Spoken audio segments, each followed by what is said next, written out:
welcome to the channel. Thanks for checking out the video.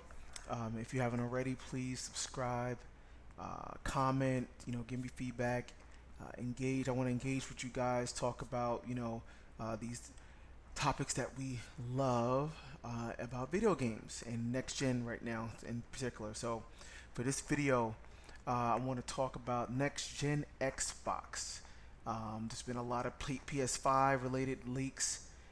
It's been getting a little bit more of the heat lately, but there are some leaks and some information that we do know about next gen Xbox.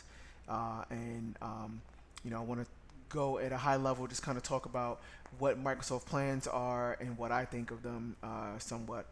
And yep, so hopefully, when you finish watching this, you'll have a pretty good idea of what to expect for next gen Xbox. And the cool thing is we're going to learn a lot more in about a week with E3 coming up. So with E3 coming up, Microsoft is having a press conference. Sony will not be at E3 as they have previously announced, which is the first time ever, and that's still pretty interesting. But Microsoft has the floor to themselves, so to speak, at least when it comes to Sony, and they plan on going quote unquote big.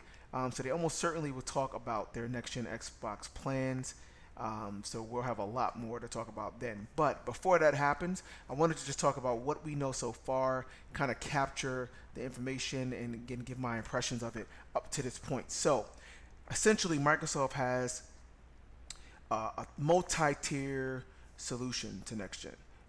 They're not just building one box for next gen, one Xbox. They're building multiple consoles, but their next gen strategy really includes the cloud and game streaming with their Project Xcloud. It includes the PC. Remember, Microsoft, is the developer of Windows 10. Windows 10 is still the premier PC gaming platform, and that will continue to be the case for the quote-unquote next generation of games. And the PC will continue to grow and evolve with that. So, Microsoft owns that. They have a cloud solution which is intended to be able to reach gamers everywhere. You can play any and all games, Xbox games, on any platform, Android, your Android mobile devices, your Xbox consoles, and your PC as well.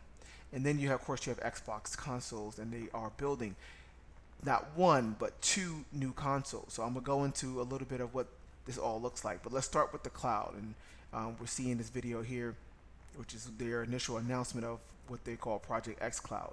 So essentially, Microsoft is trying to do what several others have tried to do before them and mostly failed. So we'll see how it goes. But basically, they're trying to build the Netflix for games, right? The idea is that you don't have to worry about going to the store and buying a disc-based game again in the strategy. It seems to be the future, right? I mean, we see what digital distribution and streaming has done for music with Spotify and Tidal and all this stuff. For games, it hasn't really taken off, but that's what Microsoft is trying to do, and Google as well. And both of those are giants with huge cloud data centers all around the world. So if anyone can do it, it's one of those two, Google or Microsoft. So it will be an interesting battle between those two to see how this all plays out. But Netflix for games, the idea is that you can, you'll subscribe to a service that will give you access to digital copies of, a whole bunch of games that you can play on any device. So you can play it on your phone, you can play it on your Xbox, and you can play it on your PC or laptop, right? And yeah, that's cool, right? You can play games anywhere and everywhere. It's obviously relatively cheaper. You're not getting $60 games, over and over again.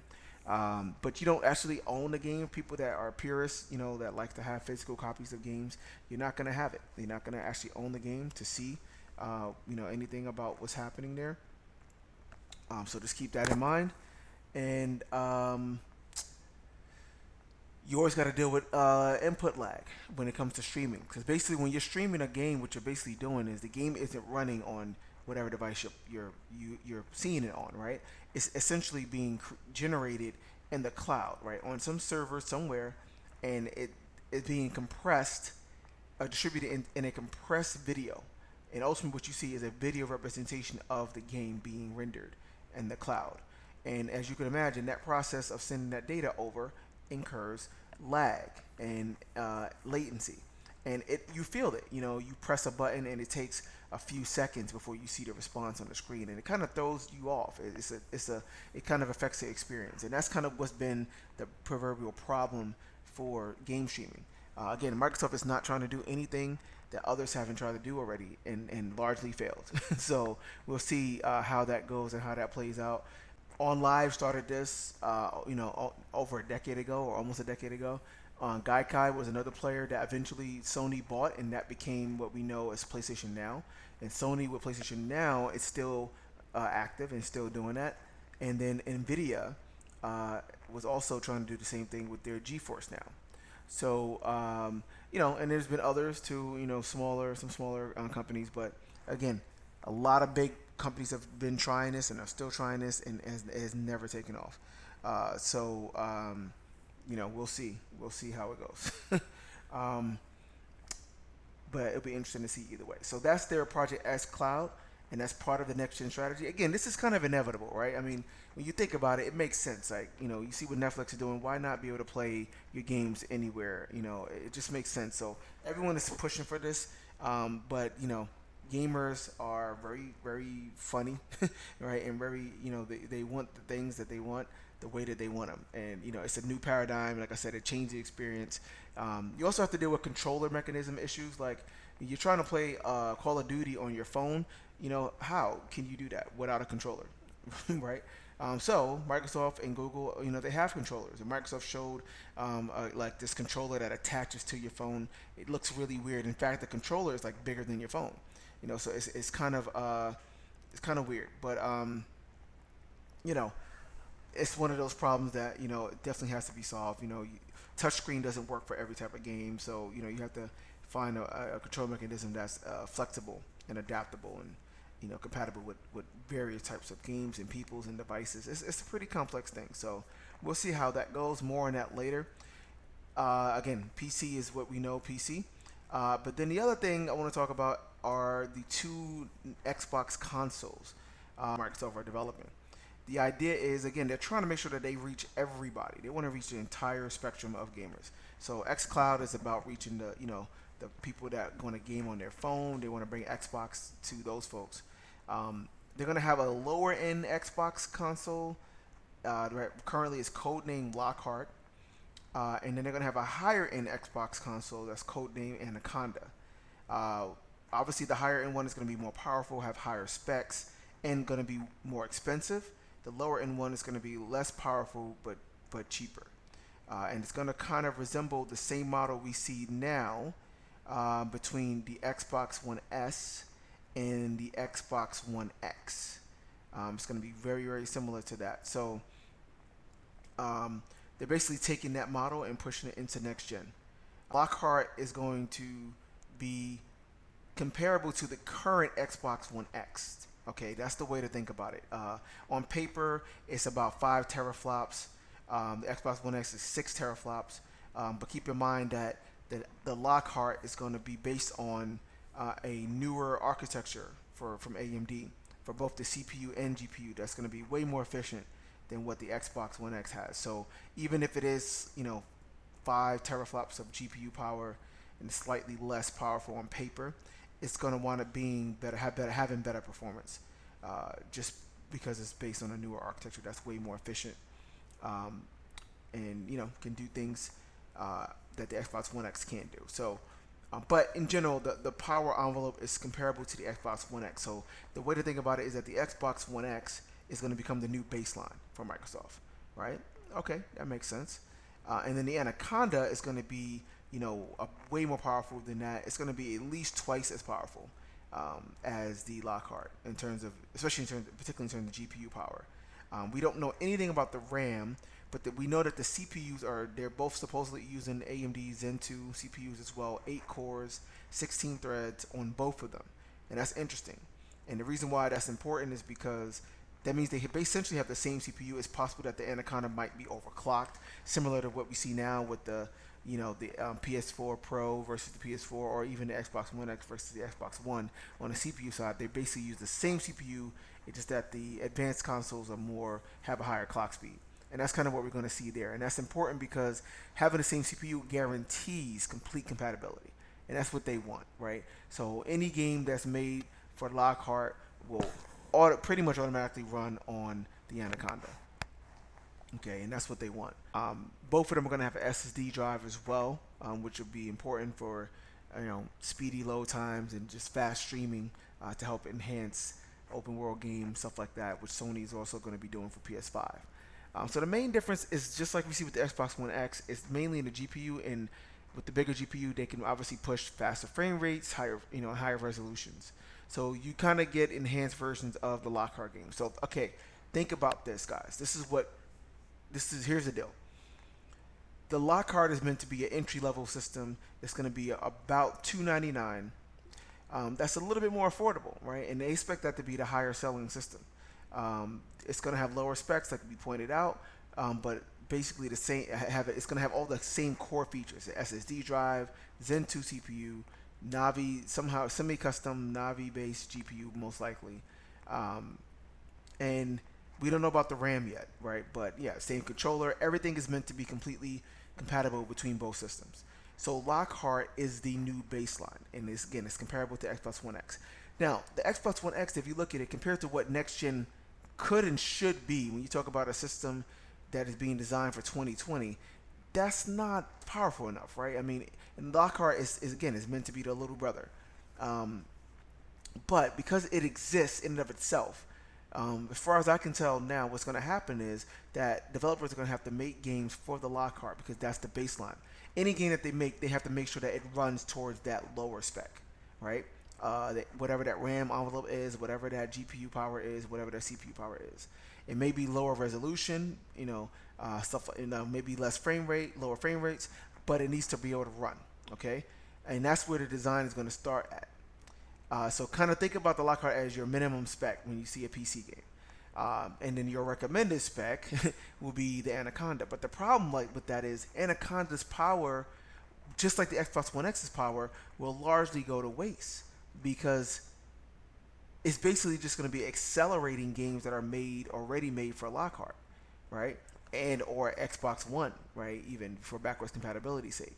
So, again, we're not going to see that supposed 11 12 teraflops of GPU power in the Anaconda really be utilized properly, right? Because it's just accelerating these lower games.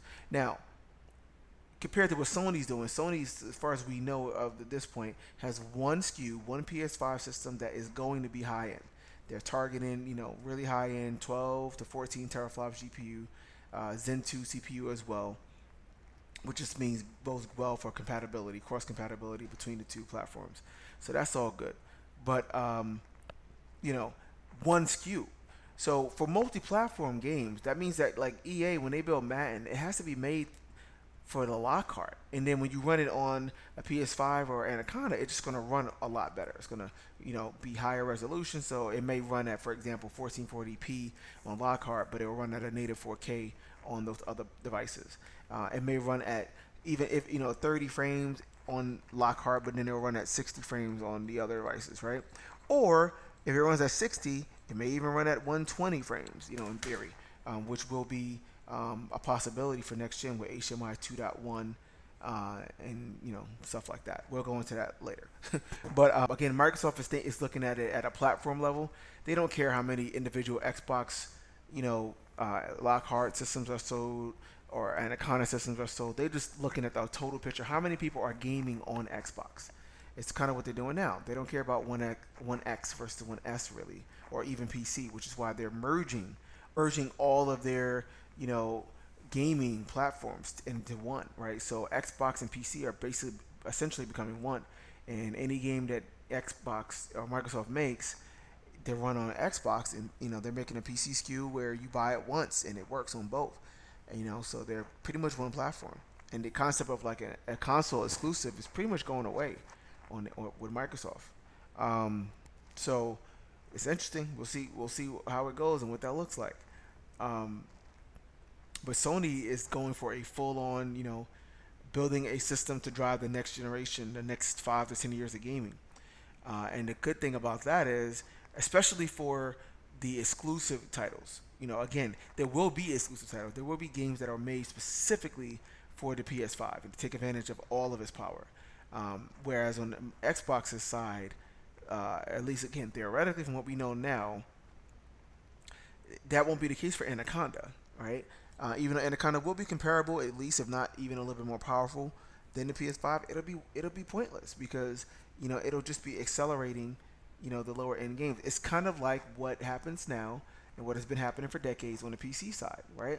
Where you build you play a game like GTA 5 on the PC. It's built for PC, but Rockstar built that game initially for the Xbox 360 and PS3, right?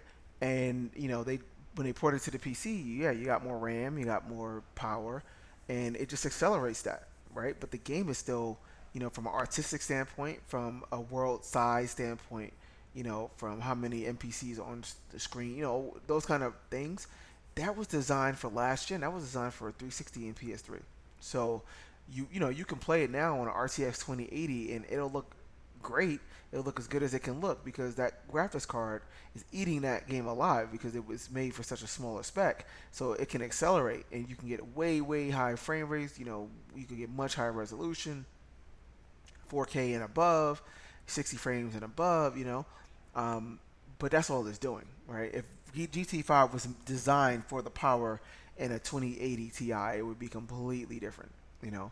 Um, so that's the thing that's happening there. It's just Anaconda, like Xbox One X, is kind of like a GPU upgrade, for the base Xbox systems. And the problem with that is, again, for Xbox exclusives, you know, the Xbox exclusives are going to again have to be made for Lockhart. So the baseline is Lockhart, which is like half the supposed power of the PS5 in the next Xbox. So again, the next games from Sony first party studios, they're gonna really set the bar because they're really gonna stand out now, right? Because they're gonna be so much further ahead than what we see on the Xbox um, platforms. So that's really the detriment there. And again, for them to be touting power, world's most powerful console, and which they're gonna do, they're gonna try to do. Again, if this is the case, which is what it looks like now, it's gonna be silly, for that reason. So we'll see how it goes. Um, but it's just a weird, it's interesting. This is never no company has ever really done this before and never been in a situation like this before.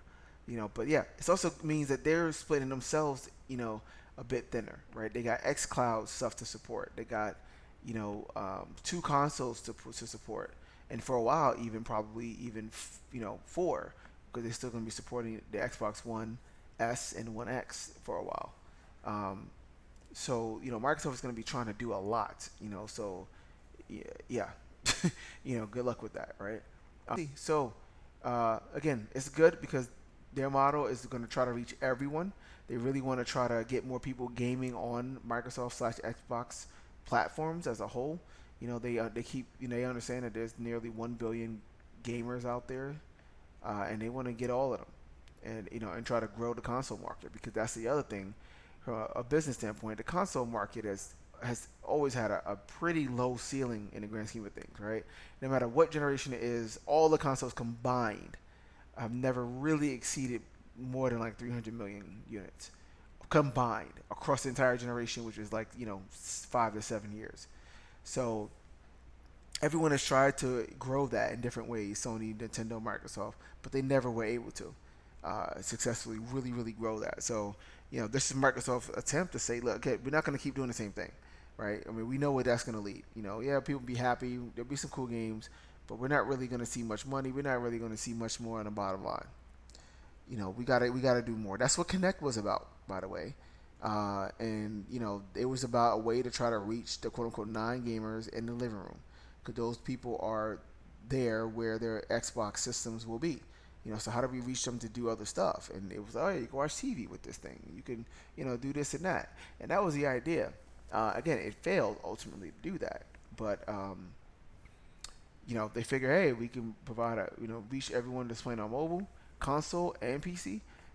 Sure. I mean, on paper, it's a sound strategy, and for their bottom line, for their business, it should be good as well. We'll see. But again, from a hardcore gamer standpoint, um, yeah, again, it's different. It's bucking a lot of trends, and potentially, the idea of them kind of coming up with a quote unquote gimped, hardware or at least solution where they won't be able to take advantage of their high end box, I'm sure will disappoint a lot of people.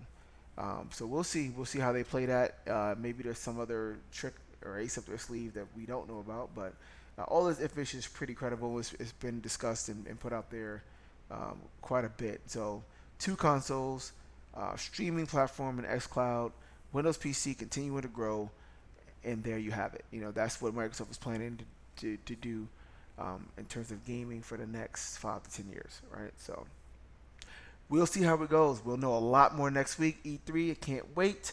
I'm excited. I'll be at the Microsoft press conference firsthand to see and feel that energy, excitement in the room, or disappointment. We'll see in terms of what they do.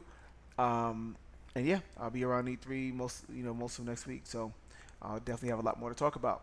Until then, thanks for listening.